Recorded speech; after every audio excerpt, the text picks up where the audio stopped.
Welcome to CET bridge.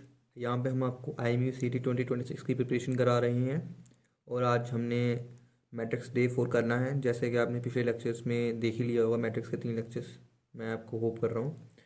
सो अगर आपको कोई भी डाउट्स हैं तो कमेंट कर दीजिए, मैं ट्राई करूँगा उनको सॉल्व करने का।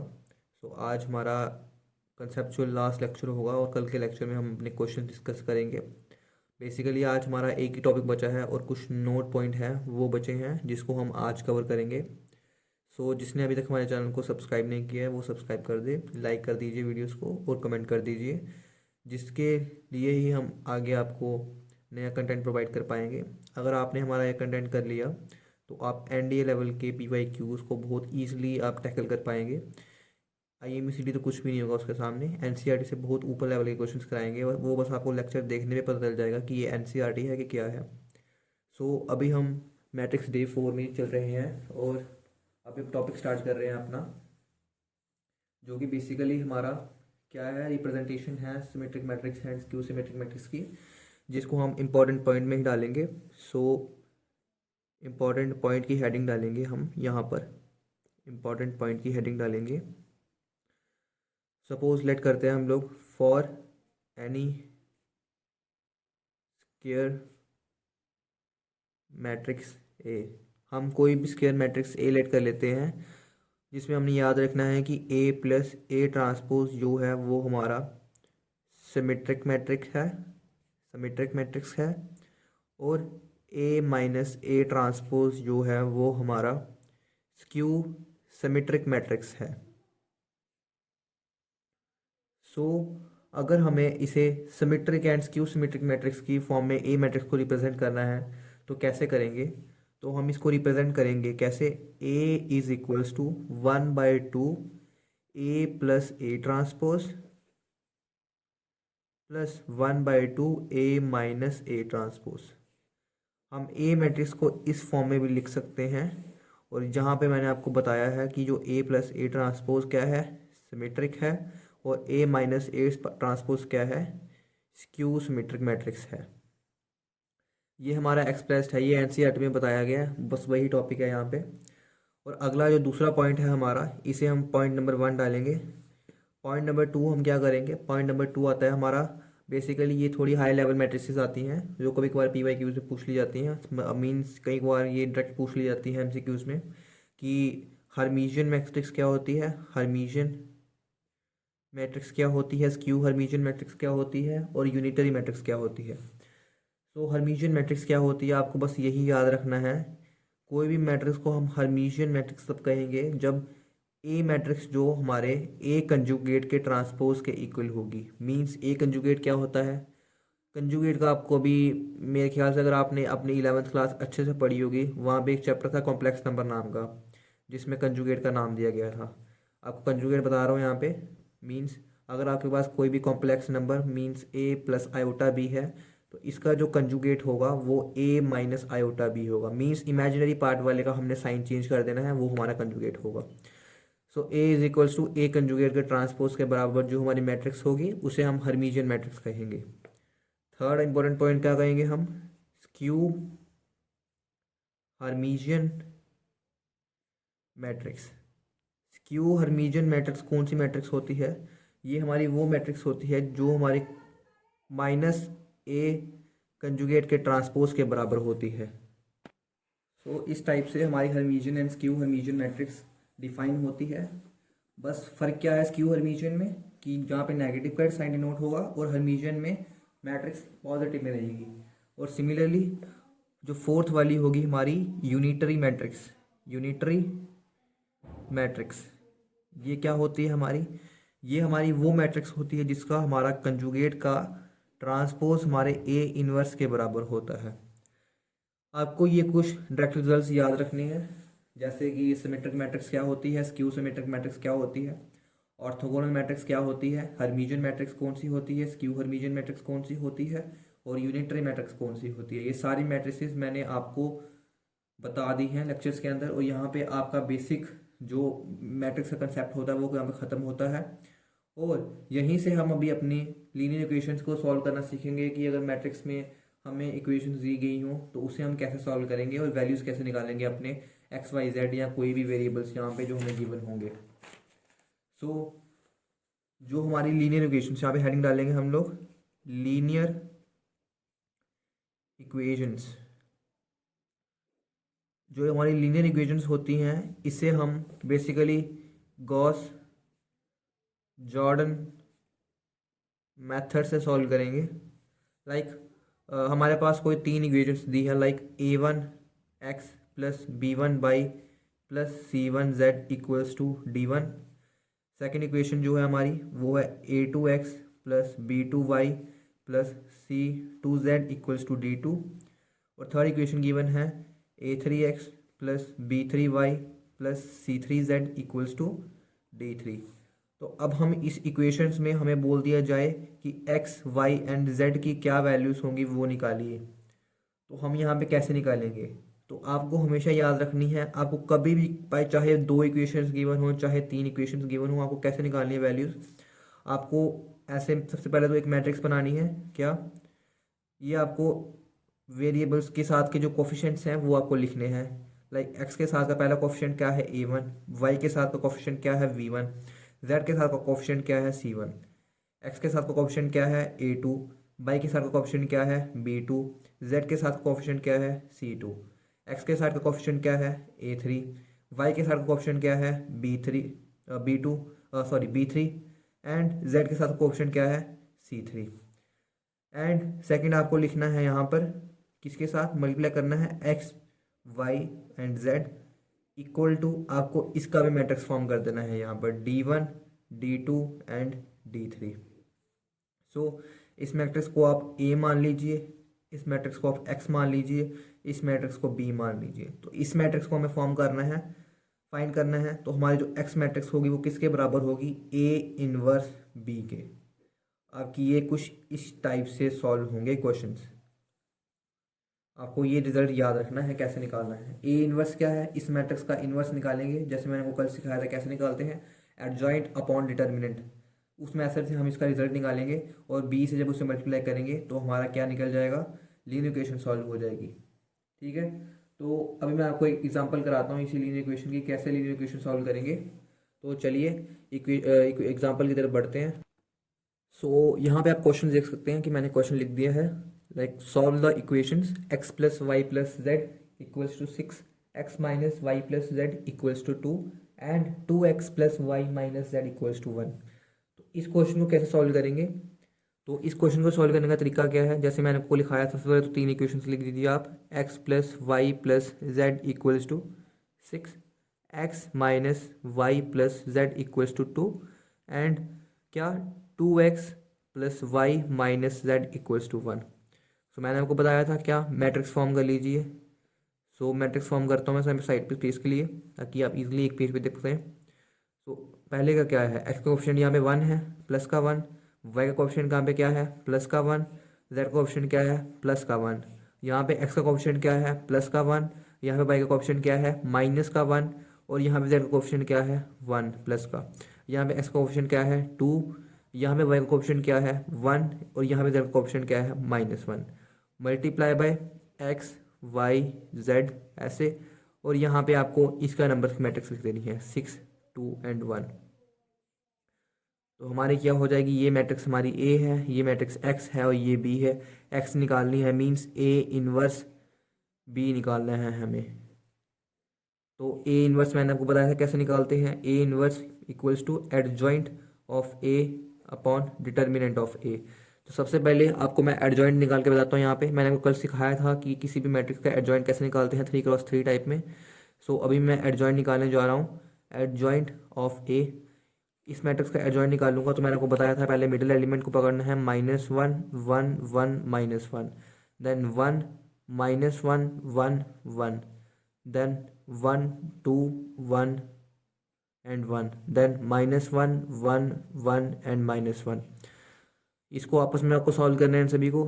तो यहाँ पे इसको सॉल्व करके कुछ इस टाइप से आएगा, -1 into -1 1 -1, then 1 +1, then 1 +1, then 2, then +1, then -1, then -2, then 1 -1, then 1 +2, then 2, -1, then -1 and -1।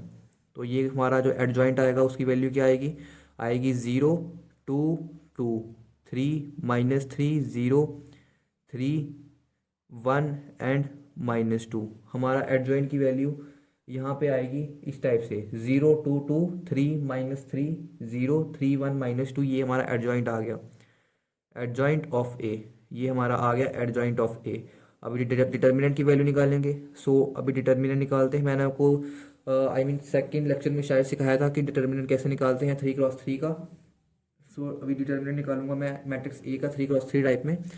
So determinant वही वैसे करूंगा, मैं 1 लिखूंगा, देन उसकी वही रो एंड कॉलम छोड़ूंगा, देन अगले वाले एलिमेंट्स लिखूंगा 1, 1, 1, -1, देन माइनस का साइन 1 लिखूंगा, देन 1, 2, 1 एंड -1, देन प्लस का साइन 1, 1, -1, 2 एंड 1।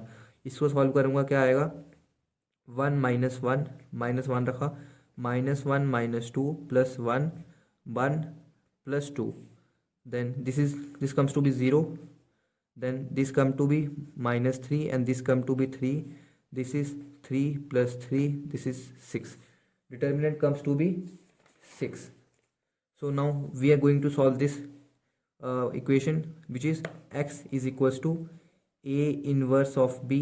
so हमें पता है x क्या है यहाँ पे, adjoint of A by determinant of A, ये आपको फॉर्मूला बताया था मैंने। सो अभी मैं यहाँ पर लिखूँगा एडजॉइंट ऑफ ए क्या है हमारा 0, 2, 2, 3, -3, 0, 3, 1, -2। अगर मैं इसे यहाँ पर 6 डाल दूँ, अपॉन में मेरे को डिवाइड करना है ना डिटर्मिनेंट से, तो मैं यहाँ पे 1/6 लिख देता हूँ एंड मल्टीप्लाई में हमारी मैट्रिक्स क्या है? बी वाली 6, 2 एंड 1। सो ये कुछ इस टाइप से हो जाएगा। कैसे हो जाएगा ये देख लीजिए।